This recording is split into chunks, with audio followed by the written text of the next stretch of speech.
실적도 안 나오는데 성장만 믿고 테마주에 물려서 고생하는 일은 없어야 된다라고 하는 거고, 그거 놓쳐도 장이 충분히 하락하고 나면 개인 투자가들이 먹을 수 있는 장이 충분히 온다라고 하는 게 제 핵심 요지입니다. 그러면 이제 증시가 오르려면 멀티플이 올라가든가 어닝이 좋아지든가 둘 중에 하나 해야 되는데 이익도 좋아지긴 어렵지, 멀티플도 좋아지긴 어렵지. 그런데 지수는 올라주고 뭐가 온다 그러면 팔아주고 조금 기다렸다가 밑에서 한 템포 죽여서 한 달 기다렸다가 다시 사고 먹고 나오고 하고, 금리를 인하하기 시작하면 그때부터는 조금 뭐 인버스를 치든 아니면 밑에 방향을 보고 뭐 까꾸로 뭘 잡든 그거는 하시는데, 지금은 12,500선이 이렇게 해서 못 넘는 걸 보여주는데 거기서 인버스를 쳐야지 왜 1,500선, 11,000선 여기서 인버스를 치고 고생을 하시냐는 거죠. 그러니까 지수 플레이는 그렇게 하시는 게 맞다.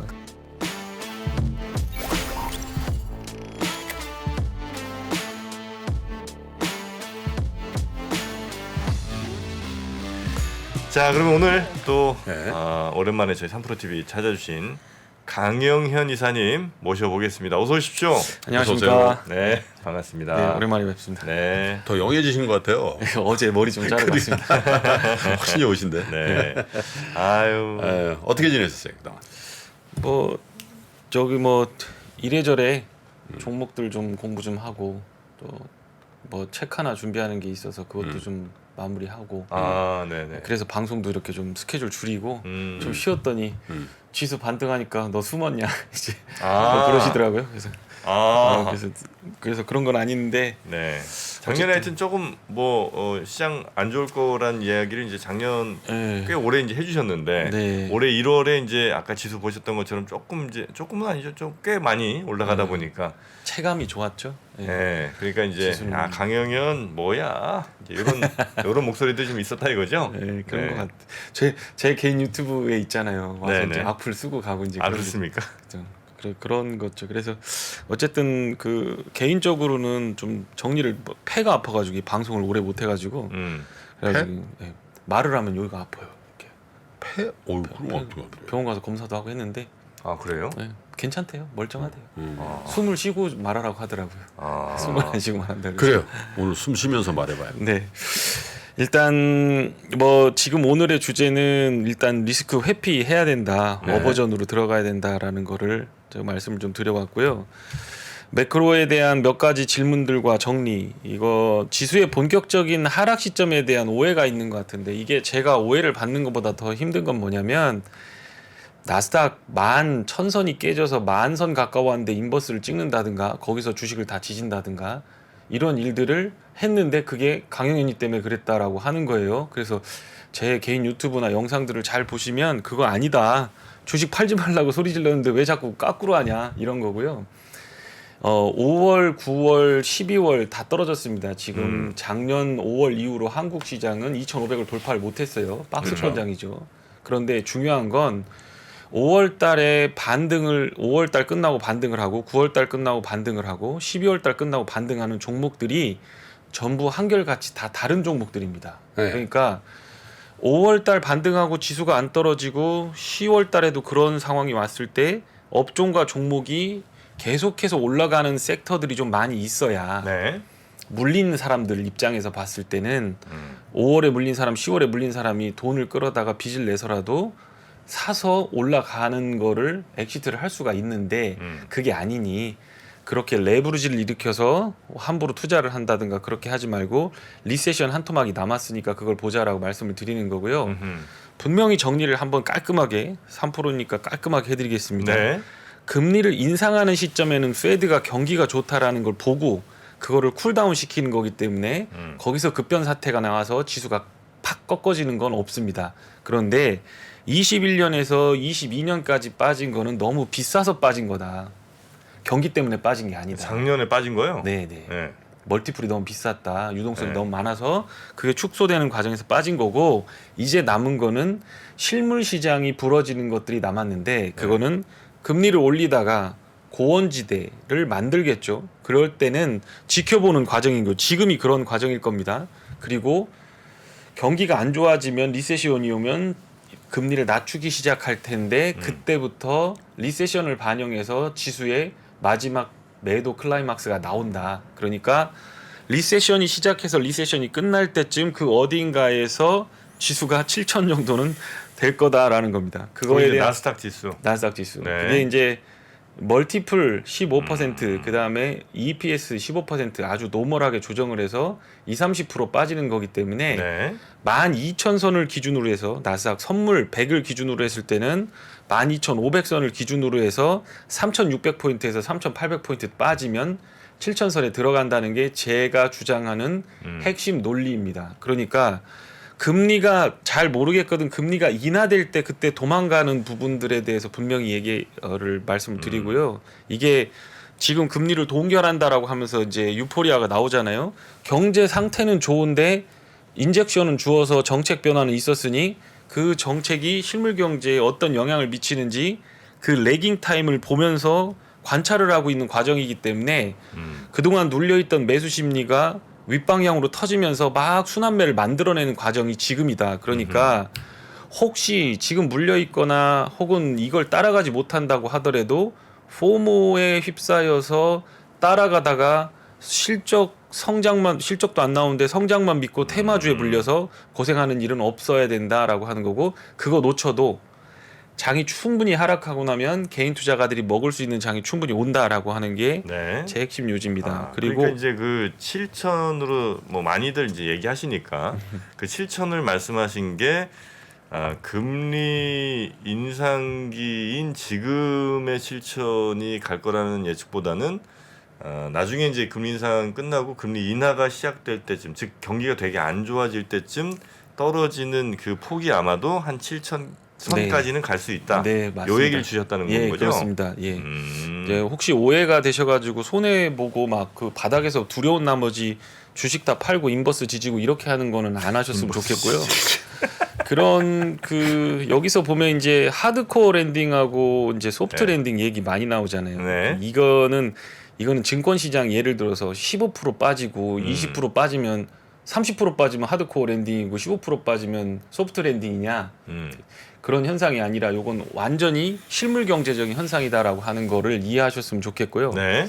여기 뭐 그렇기 때문에 지금 이거에 대한 기준이 뭐가 되겠느냐? 딱 두 가지입니다. 하드코어 랜딩 나올 때하고 소프트 랜딩 나올 때는 부동산하고 실업률이 안 깨집니다. 소프트 랜딩 때는. 그러니까 지수가 얼마나 쉽게 얘기해서 닷컴 버블은 75% 빠졌거든요.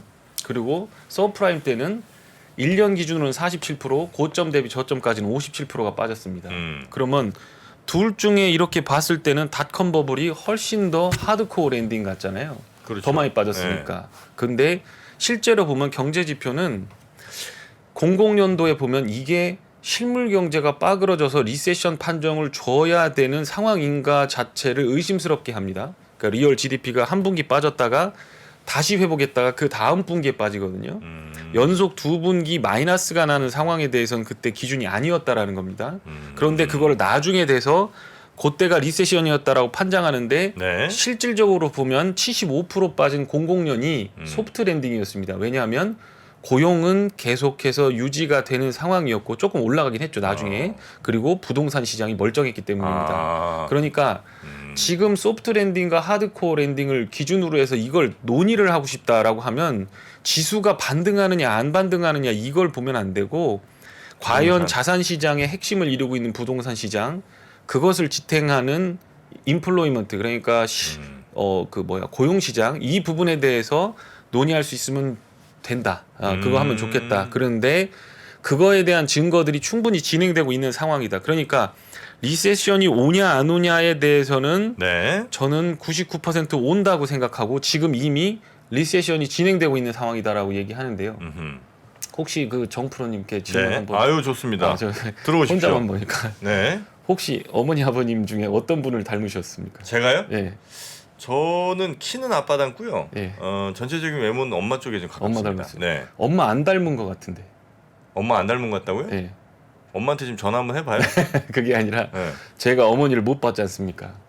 우리 엄마 못 보셨죠? 봤잖아요. 예. 근데 제가 어떻게 닮았다 안 닮았다를 얘기를 하죠. 이게 지금 리세션에 대해서 얘기할 때 투자자들이 네. 지금 상황이 딱 그렇다라는 거예요. 그래요? 리세션에 그러니까 지금 리세션이다 아니다라고 하는 거를 네. 말하려면 리세션의 본질적인 형태가 어땠는지를 알아야 되잖아요. 네. 그러면 결국에는 역사적으로 8번 있던 리세션에 대한 통계와 그거의 모습이 어땠는지를 봐야 됩니다. 내가 지금 어떤 모습인지 누굴 닮았는지 보려면 할아버지 계통, 할머니 계통 딱 잡아가지고 고조 할아버지까지 가면서 내 얼굴이 어떻게 진화해왔는지를 봐야만 네. 할 수 있다는 거예요. 그러니까 레슨이라는 거죠. 교훈이라는 거죠. 예전에 8번의 리세션과 데이터가 똑같을 수는 없지만 네. 그 안에 도도하게 흐르는 DNA의 흐름 그거에는 8번 중에서 팬데믹을 빼놓고는 그 DNA는 뭐냐? 페드의 긴축이다. 페드가 칼을 빼들고 거기에다가 리세션을 주겠다라고 하면서 금리를 끌어올리는데 그게 안 나온다라고 하는 거는 나는 아무도 안 닮았다라고 하는 거랑 똑같고 아, 당연히 재간이 없군요. 네, 패드가 하면. 그 리세션이라고 하는 게 어떻게 생겼는지 본질적인 것도 모르면서 지금은 리세션 아니다라고 얘기하는 거가 앞뒤가 안 맞는다라는 겁니다. 결국에는 8번의 리세션 중에서 지금과 가장 닮은 꼴을 찾아내고 그 안에 있는 로직을 찾아야 된다. 그러면 결국에는 정확하게 공식대로 흘러가고 있다. 리세션에 진입되는 시점부터 나오는 시점인데 진입되는 시점에서의 데이터와 네. 지금 데이터는 정확히 일치한다. 그러니까 예를 들어서 소비가 조금 괜찮고 GDP가 잘 나오고 예전에도 리세션에 처음 진입하기 시작할 때 리세션 바로 앞둔 상황에서 데이터들은 그거와 너무 비슷했다라는 겁니다. 그런데 네. 이거 말씀이 너무 죄송합니다만 예를 들어 지난 리세션이 아마 팬데믹 리세션이겠죠? 네. 2020년? 2020년 그 리세션을 그 전에 사례를 찾을 수 있는 게 있나요? 그거는 이제 팬데믹이니까. 그러니까 없죠. 네. 그럼 그 전에 리세션은 뭐 저는 잘 모르겠습니다만 대충 뭐 한 서브프라임 모기지라고 치고 그때쯤 그것도 역시 전에 비교할 수 있는 사례가 별로 없는 것 같은데. 그러니까 그렇죠. 예. 그 말씀은 뭐냐면 네. 지금의 리세션 역시도 네. 과거의 걸 뭐 찾아보려고 노력은 하는 게 뭐 나쁜 일은 아니나 역시 아마 비교할 수 있는 게 없는 상황이 아닌가. 왜냐하면 네. 처음 우리가 겪어봤던 팬데믹에 그다음에 처음 우리가 해봤던 여러 가지 처방에 그 효과가 이제 나타나는 거기 때문에 네. 역시 전에 걸 비교하는 게 또 의미 없는 건 아닌가. 도전하고 그렇죠. 싶은 생각이 들어봐. 강신천 이사님, 네, 도발하고 싶어요. 감사합니다. 예. 네. 그러니까 그거는 일단 이제 로직으로 언어의 로직으로만 본다고 하면 이제 네. 똑같은 걸 찾는 그런 부분이고 저는 닮았다라고 했지 네. 비슷하다고 했지 똑같다고는 안 했습니다. 그래서 여기 밑에 보면 넌 나의 발가락을 닮았다. 바이 이게 SL이 소프트 랜딩이거든요. 그러니까 어쨌든 간에 공통점을 찾아가지고 소프트 랜딩의 증거도 있고 리세션의 증거들도 있는데 요 소프트 랜딩의 어떤 그런 부분들만 보면 소프트 랜딩이 되는 거고 그렇지 않으면 실제적으로 보면 안 닮은 거예요. 지금 소프트 랜딩하고 전혀 안 닮았어요. 네네네. 그래서 그런 것들을 보여드릴 거고 이제 앞으로 소비하고 임금, 부동산에 초점을 맞춰서 데이터를 보시면 투자하는 데 도움이 많이 되실 겁니다. 소비가 좋게 나오니까 어떤 부분에서는 금리를 막 인상하는 그런 거에 대한 두려움도 있고 그렇기는 하지만 부동산이나 임금이나 소비 쪽에서 다 균열이 일어나고 있는 과정이고 그거를 데이터로 확인하는 시점이 조금 남았을 뿐이다. 이렇게 생각이 되고요. 레깅 타임만 조금 관찰을 해보면 9월 정도부터 이런 데이터들의 값이 우리한테 주어질 가능성이 있다라고 보여집니다. 이게 뭐 박스권 이거 나온 거고 지금 못 들었습니다. 지금 전체적으로 보면 여기 작년 10월 나스닥 점선은 나스닥이고요. 네. 여기는 코스피인데 2,500선 한 번도 못 들었어요. 계속해서 오는데 종목이 간다라고 해서 제가 작년 12월 22일에 딱 2달 전에 와서 제가 말씀을 드렸었거든요. 이제 제가 필요 없을 수도 있다. 지수는 닫히고 삼성전자 하이닉스가 못 끌고 올라가기 때문에 개별 종목 장세가 일단 나올 거고 12월 말이 되면 펀드 뺏겼다가 다시 받는 애들이 딱 받아가지고 이거 뭘로 한번 해먹지라고 하는데 대형주는 못 들어올리니까 중소형주로 쏠 거다. 그러고 딱 보고 있다가 숏 많은 애들 잡아가지고 숏 커버 지금 진행되면서 종목들이 슈팅 나오니까 이거 추세 전환했다 막 이렇게 얘기하는 거거든요.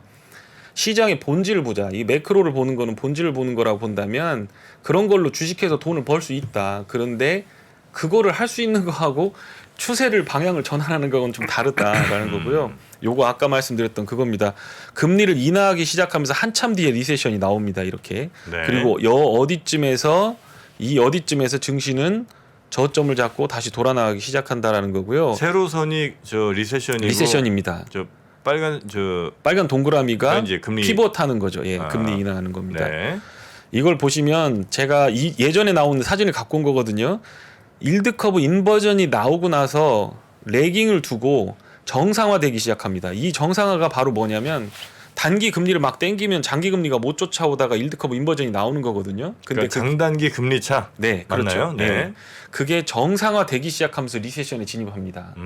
정상화가 되려면 방법은 하나밖에 없어요. 장기 국채 금리가 상승을 하든가 네. 더 상승을 하든가 아니면 단기 국채가 내려야 되거든요. 근데 여태까지 8번의 케이스를 보면 다 금리를 단기 기준금리를 내리면서 국채가 빠그러지면서 정상화되기 시작했습니다. 네, 그러니까 제가 7천을 간다라고 했던 그 부분은 이렇게 일드커브 인버전이 나왔다가 그게 정상화되면 이제 정상화됐으니까 좋네가 아니라 그 이후의 시점에 그때 되면 더 위험한 거예요. 고기가 터지잖아요. 지금 보면 지금 이제 역전 상태죠. 그게 역전 상태입니다. 지금 예. 꽤 오래됐죠. 지금 역전된 지가. 한참 됐어요. 예. 몇 달 됐습니다. 그리고 아마 격차도 꽤 지금 아마 장단기 금리 차가 벌어져 있는 것 같은데. 예, 많이 됐습니다. 요게 예. 다시 장기 금리가 단기 금리보다 높아지는 시점쯤이 아마 본격적인 경기 침체. 예, 그 거기서부터는 타이밍이다. 굉장히 큰 어떤 우리가 느껴보지 못한 그런 하락장이 올 거다라는 거고요.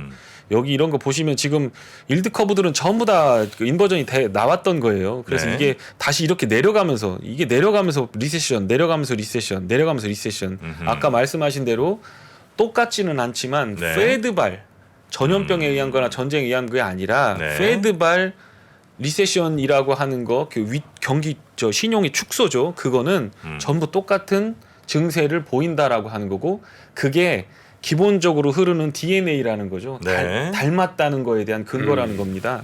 예, 그래서 그렇게 보시고 지금 밸류에이션 보면 18배 조금 넘어가고 있습니다. S&P가. 그런데 요거는 그 5년 평균치 정도에 와 있는 거거든요. 여기 5년 평균치, 밑에 거 10년 평균치입니다. 그런데 요걸 보시면 금리를 반영했을 때 멀티플이 어느 정도 가 있어야 되느냐. 5년 동안 평균 금리 수준이 최근에 와서 튀어버렸잖아요. 그러니까 보면 여기 14에서 15배 정도 되는 수준까지 가야 국채 금리를 고려한 수준의 멀티플이 된다. 근데 지금 18.4배 정도 되고 있다. 그러니까 그 멀티플도 조정이 안 되고 있는 거는 여러 가지 원인이 있겠지만 이유가 뭔지는 정확하게 찾지 못했지만 작년 10월부터 파이낸셜 컨디션이 굉장히 완화됐습니다. 그러니까 QT도 하고 그중금리도 올렸는데 시중에 돈은 풀리고 있었다라는 거예요. 그게 정확히 뭔지는 알 수 없으나. 네, 파이낸셜 컨디션은 여러 가지 원인이 있지만 외생 변수도 있고 뭐 네네네. S&P 지수도 있고 뭐 국채도 있고 이렇게 하지만 그게 풀리게 되면서 올라온 거지. 경제 재반 여건 사정이 소프트 랜딩이고 노 랜딩이라서 그게 올라간 게 아닙니다. 그리고 아까 박스권에서 보셨지만 지난 10월 이후로 빠진 시장을 한 번도 회복 못했고 우리나라는 5월부터 한 번도 박스권을 회복 못했습니다. 네. 2500선은 12배 이상을 받는 굉장히 강세장에서 나타나는 그런 장입니다. 그러니까 2500대면 팔아주고 있다가 밑에 오면 사고, 물론 강하게 올라가는 주식을 팔고 사고 할 필요는 없지만 그런 눈이 없으시다고 한다면 추세적으로 돌리는 시장은 아직 멀었으니 이 세션이라고 하는 이벤트가 끝나고 나서 들어가 보시면 어떻겠느냐라고 하는 거가 제 생각입니다. 그러니까 그 이후에는 좀 더 공격적으로 하더라도 지금은 그냥 그렇죠. 지수 좀 올라오면 어느 수준에서 좀 줄이고 그다음에 네. 지수 내려오면 조금 뭐 더 하고 이런 거에 이제 그렇죠. 할 수 있는 플레이다. 그렇죠. 예. 네. 그러니까 2100이나 2200선에서 제가 유튜브를 키고 주식 팔지 말라고 인버스 하지 말라고 고래고래 소리를 질렀는데 고래고래 하셨죠. 그렇죠. 네. 화를 잘 내거든요, 제가. 그렇게 하는데 왜 자꾸 왜 너 때문에 주식 다 팔았다고 하는지 모르겠고. 개인 그래서 투자자들 지금 네. 1월에 또 12월에 제일 많이 산 게 고버스. 네, 그것도 통계 나왔잖아요. 네, 네. 그러니까 그런 레버리지는 지금 그러니까 네. 레버리지를 일으키는 거는 박스권 장세에서는 죽음에 이르는 길입니다. 그거는 레버리지는 그래요? 쓰면 안 됩니다. 그렇게 하고 반대 레버리지도 마찬가지죠. 예, 맞습니다. 예. 그렇게 하고 박스권에서는 쓰는 게 위든 아래든 박스권에서는 레버리지 쓰면 숫자적으로 그게 안 맞습니다. 그게 산수예요, 산수.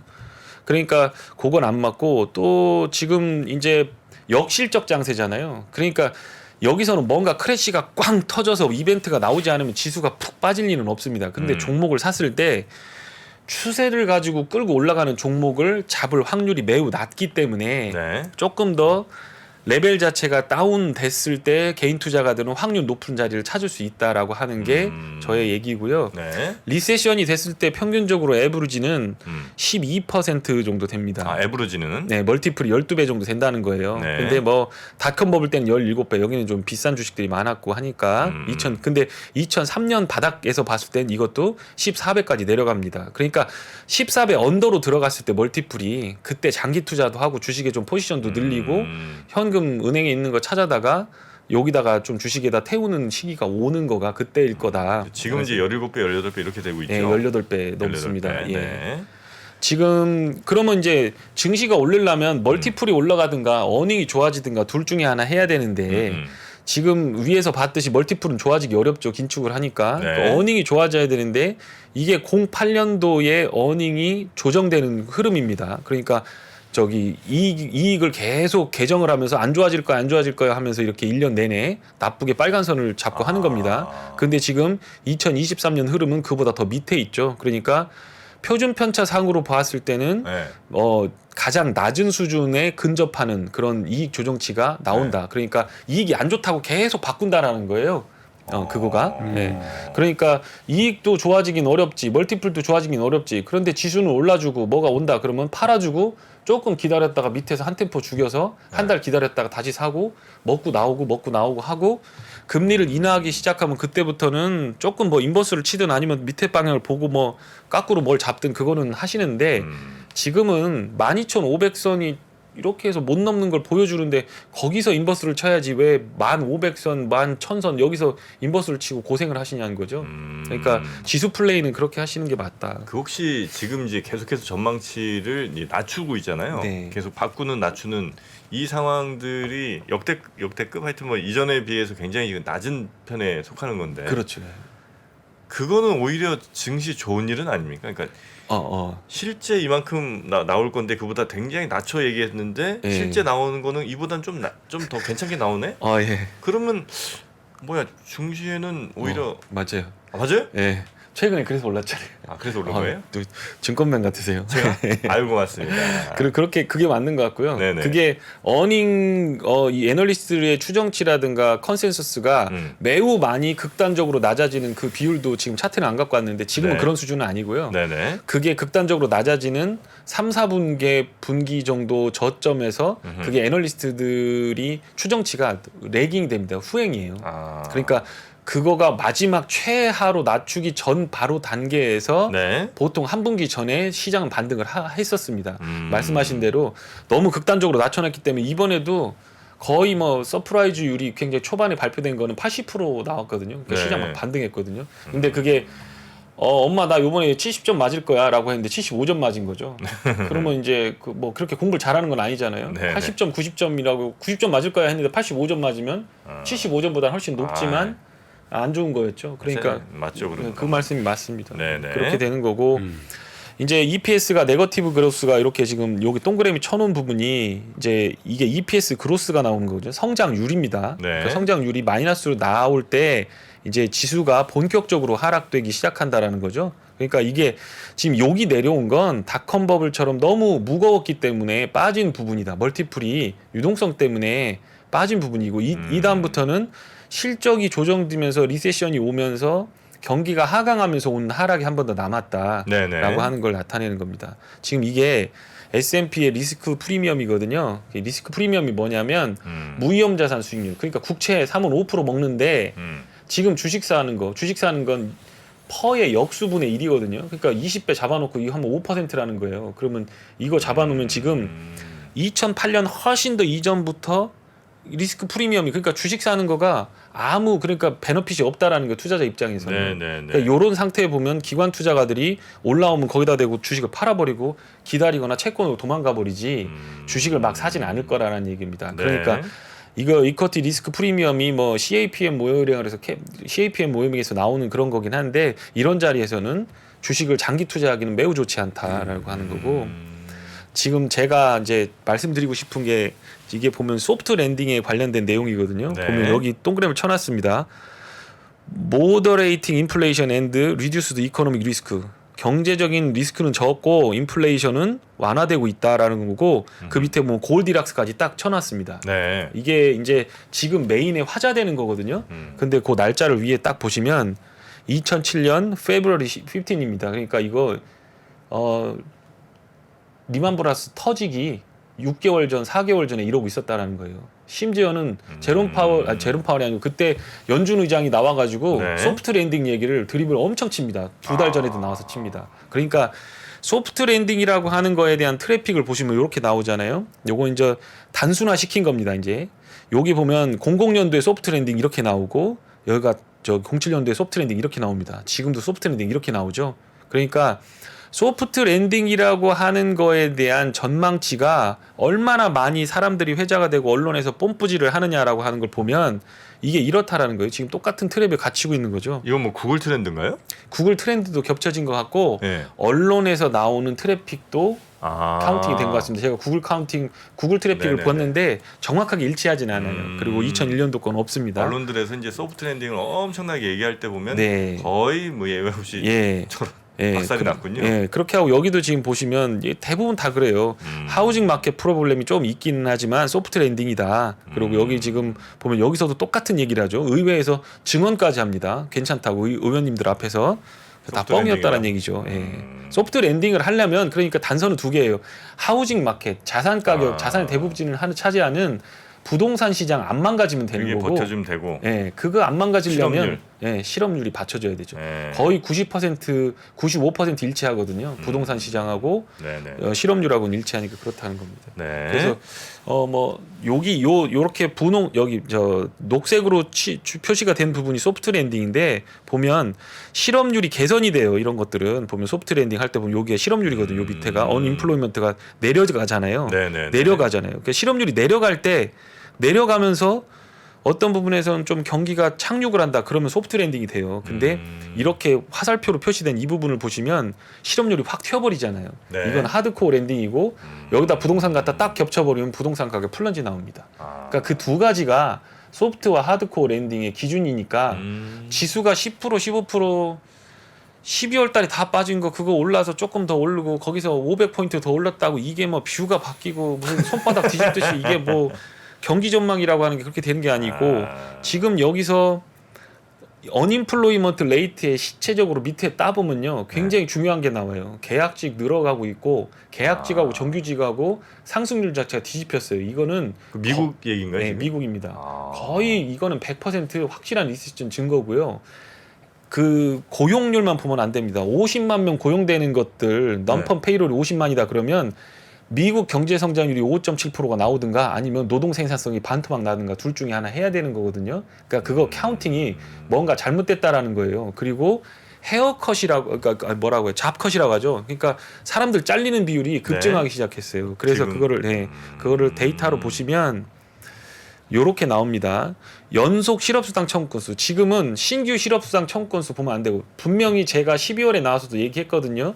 제롬 파월이 얘기를 했습니다. 12월 달에 FOMC 끝나고 저 증언을 할 때 뭐라 했냐면 실업률 데이터가 인구 구조에 따라서 문제가 생길 수 있으니 고용 지표를 보겠다라고 해서 제가 앞으로는 실업률을 보지 마시고 페이롤을 보십시오라고 얘기하면서 분명히 얘기했거든요. 그러니까 실업률이 중요한 건 아닌데 분명한 건 연속 실업수당 청구 건수 4주 이동평균 실업수당 청구 건수가 증가하기 시작하는데 여기 보시면 여기 팍 튀어 올랐죠. 여기가 2018년 19년 수준까지 올라왔습니다. 네. 170만 건 정도 됩니다. 이게 400만 건 정도 되면 하드코어 랜딩이 되는 거고 부동산 작살 나는 거죠. 그런데 분명한 건 여기서 올라가는 속도 기울기를 보셔야 됩니다. 그 기울기를 표시해 보면 어디에 나왔냐? 기울기가 여기를 보시면 됩니다. 이런 것들. 요거는 신용카드니까 하여튼 요 기울기를 보십시오. 기울기가 가팔라지기 시작하면 네. 절대적인 수치보다 더 중요하고 그걸 딱 보시고 앞으로 리세션이 빠른 템포에 의해서 팍팍팍팍 걸어오겠구나라고 생각을 해보시면 될 것 그러니까 같습니다. 새로 지금 실업수당 청구한 사람들 말고 계속해서 받는 사람들의 숫자를 좀 나타내는 그래프입니까? 네. 연속 실업수당 청구 건수라고 해서 네. 실업률 노동성에서 고용지표를 발표할 때 실업 발표할 때 같이 세 가지 내가 나옵니다. 4주 이동평균 나오고 연속 실업수당 청구 건수 나오고 신규 실업수당 청구 건수 나오는데 그다음 지금은 이제 연속 실업수당 청구서를 보시자는 얘기고요. 제가 시간이 얼마나 거의 다 거의 됐는데 꼭 아, 중요한 얘기 하나만 좀 해주시고. 하나만 네네. 하겠습니다. 요 맨 마지막 장을 보겠습니다. 네. 그러니까 이제 소비가 지켜진다거나 뭐 저축이 지켜진다거나 뭐 되잖아요. 근데 네. 보면 저축도 이제 거의 요 장표를 보시면 다 써가고 있습니다.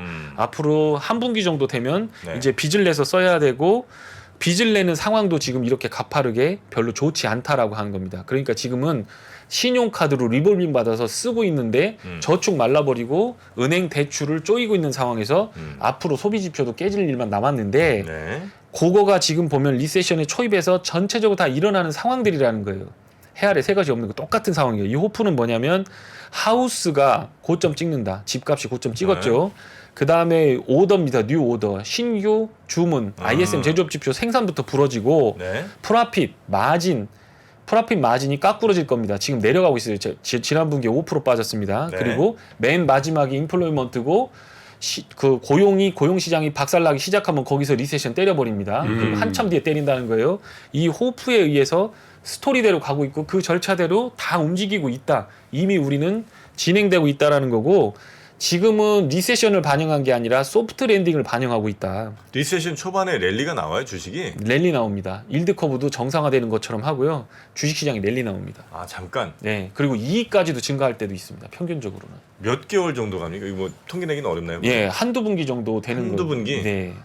빨리 그럼 랠리 타고 내려갈까요? 아, 그럴 수만 있으면 뭐 땡큐인데. 아, 쉽지 않군요. 그렇게 되는 거니까. 그러니까 지금 제가 우려하는 건 뭐냐면 네. 추세 전환이라고 하면서 가다 보면 지금 1, 2년 동안 손실을 보셨기 때문에 네. 어딘가에서 무리를 하지 않으면 추가적으로 돈을 넣기 어려운 상황이실 겁니다. 그러니까 그거를 해야 되거든요. 사실 손해 볼 수 있는데 언젠가 한 번 더 태워야 되는데 네네. 리세션이라고 하는 이벤트가 깔끔해지고 나면 그게 지수가 2200이든 1800이든 아니면 2700이 가든 그때 가서 사도 된다.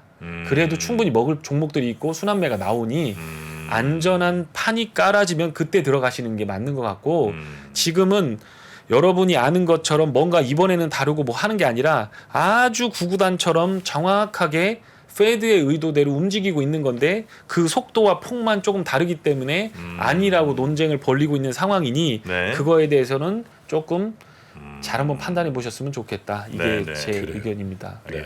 그 책은 언제 나와요? 아까 뭐 맨 처음에 아, 책은 지금 예약 판매는 하고 있습니다. 예판 중이세요? 네, 그거 살 때, 팔 때, 벌 때, 살 때 팔 때 벌 때요? 놈놈놈을 오마주한 겁니다.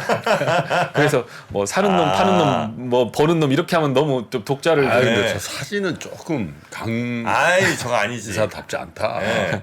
저거 프로필 청담동 가서 찍은 겁니다. 아니, 안 돼, 안 돼. 처음 저 찍어봤어요. 바꾸세요. 겉표지 저거 우리 바꾸시고. 다 찍어줄게. 예, 요거 사진 안 됩니다. 그 사진 저기 영화 배우 누구야? 그 친구 좀 닮았는데. 그 언제적 고맙습니다. 느낌이에요. 1988 박수. 있잖아. 1988? 그거 있잖아. 예, 그건 잘 모르겠는데 하여튼 그 야구 바다 같은 거 하나 딱 들고 이렇게 한번 아, 예, 네. 살놈. 살놈. 네, 그렇게 하면 좀 욕 좀 먹을 것 같아서 살놈, 비슷하게. 알겠습니다. 그 네. 저녁 시간에 한번 좀 시간 좀 여유 있게 한번 네. 나와 주세요. 예. 아니 주말에 해도 되고. 네. 불러주시면 감사하죠. 저희가 한번 좀 모시겠습니다. 네. 자, 오랜만에 찾아주신 우리 유진투자증권의 강영현 이사님 대단히 고맙습니다. 고맙습니다. 감사합니다. 고생하셨습니다. 재밌었습니다. 3프로TV가 새로운 모습으로 여러분을 찾아갑니다. 오후 3시 반 클로징벨 라이브는 여도은 앵커 그리고 명민준 앵커가 여명 콤비로 함께 진행을 하고요. 6시 퇴근길 라이브에서는 정프로가 월요일부터 금요일까지 김영렬 센터장, 최창규 본부장 그리고 박지영 차장과 함께 진행을 합니다. 그리고 글로벌 마켓 전문가 이주호 앵커가 글로벌 라이브를 더욱 알차게 만듭니다. 2월 6일부터 새로워지는 3프로TV 다시 한번 많은 관심 부탁드립니다.